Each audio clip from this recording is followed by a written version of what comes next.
Hi, I'm Cookie, and if one more person adjusts the thermostat in here without my permission, I will destroy everything they have ever loved. Got that? Flying solo, so did Amelia Earhart. And look how that turned out. And our wrong answer of the game is sponsored by... Is it a dog? Just answer yes or no to the various photos based on whether or not you think it's a dog or not. Then you'll win the game. How fun is that? Very. If you happen to find our sponsor's wrong answer of the game, you'll be rewarded with big prizes and cash. All right, let's get this party started. Get ready, time for question. Let's begin with high fructose fun syrup. Which of these food products does not contain corn syrup? Kellogg's Corn Pop cereal. The sweetness in Kellogg's Corn Pops comes merely from sugar and the love they put in.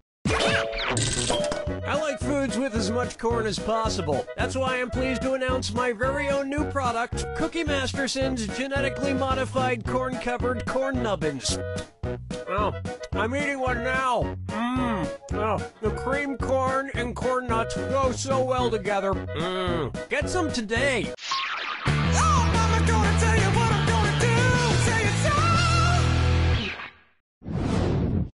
Take a good look at Fly Me to the Clune. And this or that is hurtling through the cosmos. I'm going to read off 7 titles, and for each one you tell me if it's a scientific publication by Galileo Galilei or a George Clooney movie. If it's Galileo, press the square button. If it's Clooney, press the circle button. Cool, let's do it. Solaris. Gravity. The Starry... The Assayer. From Dusk. Discourse on Floating... Confessions of a Dick... George Clooney would smugly smirk in approval. You know, sometimes when I look up in the night sky into the deep expanse of space, I can't help but wonder, why wasn't Monuments Men a better movie? Just one of the mysteries of the universe, I suppose. Dance with me, Disco 3. Here's a good one. You know what they say about the size of a man's frets? Considering the respective sizes of their instruments, which of these male musicians is the least likely to be accused of compensating for something? A clarinet player, a piccolo player, an oboe player. The piccolo is actually a half-sized flute and the smallest of these instruments. So the piccolo player seems the least likely to be compensating for the size of their, other instrument. And as long as I've already gone through the trouble of setting up this premise, I would just like you to know, I play a kazoo.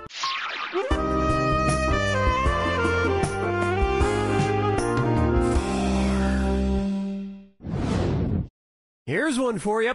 Alt-shift medicine.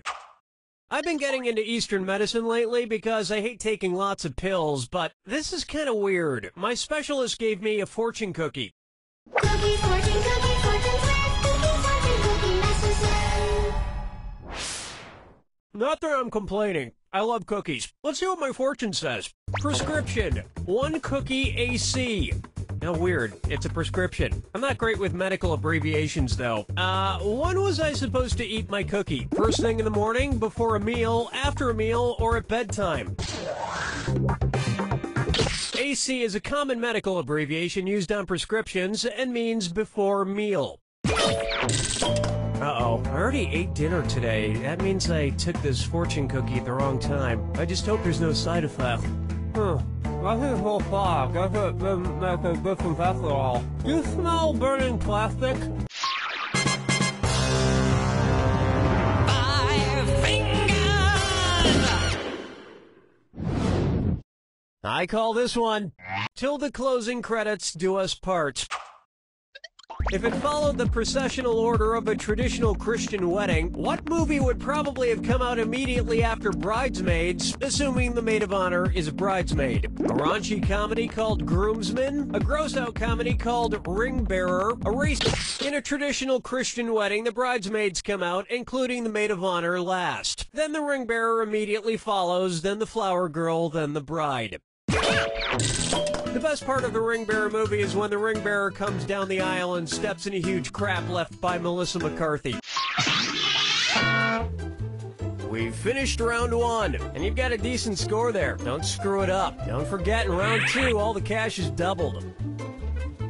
And lest you forget, the wrong answer of the game is still there for the taking. Let's keep going.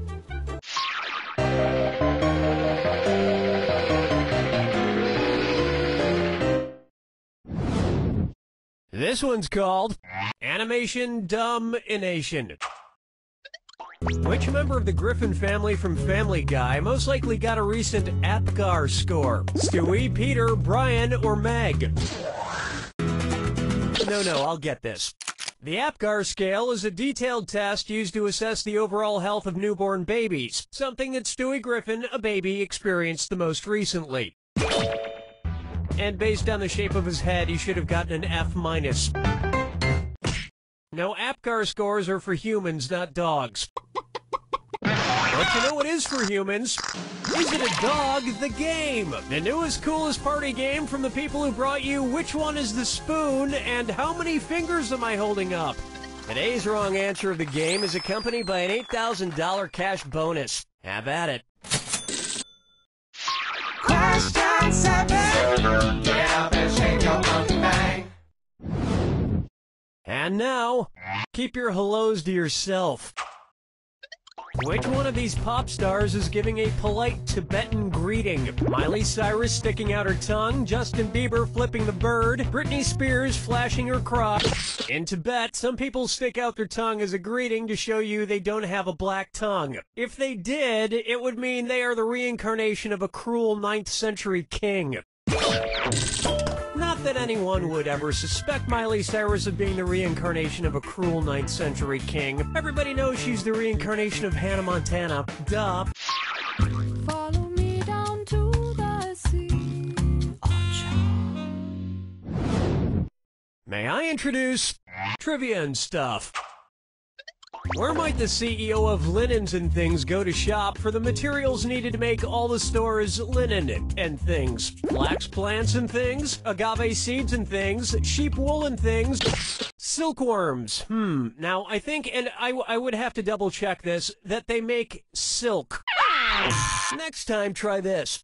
Linen is made from the fiber of the flax plant, and things are made from other things, presumably. So this might be where the CEO goes to shop.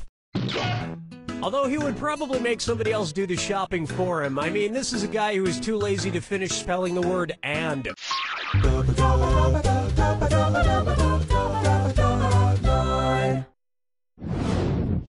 Here's one I like to call low spirits. As some of you may know, our studio is haunted by a ghost named Dennis. Well, I'm proud to announce that today I've promoted Dennis to be a writer. Ooh, thank you, Mr. Masterson. It's great because not only is Dennis hilarious, I found out that I'm not legally required to pay a ghost. Which reminds me, Kyle, you're fired. Again? But you already fired and rehired me twice this week. Yeah, you're fired again. So Dennis, let's get you a desk and figure out how to get you in the credits at the end of the game. How should the end credits read if Dennis the Ghost ghostwrites for our former writer, Kyle Mortensen? Written by Dennis the Ghost. Written by Dennis the Ghost. A ghostwriter is employed to write for someone but does it under their employer's name. So get ready for a lot more questions about rattling chains and moaning and unfinished business, trapping oneself in this mortal realm, blah, blah, blah. Ooh, I also have some ideas for questions about Breaking Bad. Ooh. No good.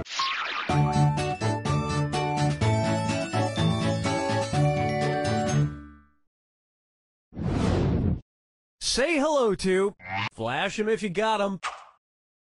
What would you expect to see in a spring break video called Girls Gone Call of the Wild? Girls exposing themselves as they harpoon a whale? Girls lifting their shirts? Sorry, no takebacks.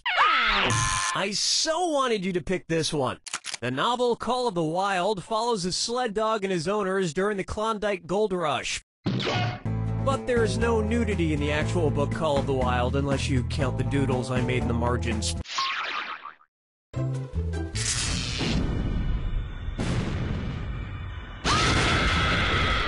Welcome to the attack. When you see two clues that... Well, don't mind me then. Here's your clue. Don't forget my advice. When it comes to do's and don'ts, let's focus on the don'ts.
There it is!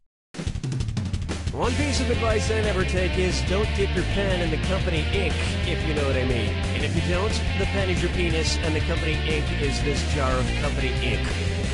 Hey, look, I can write my name! You don't know Jack!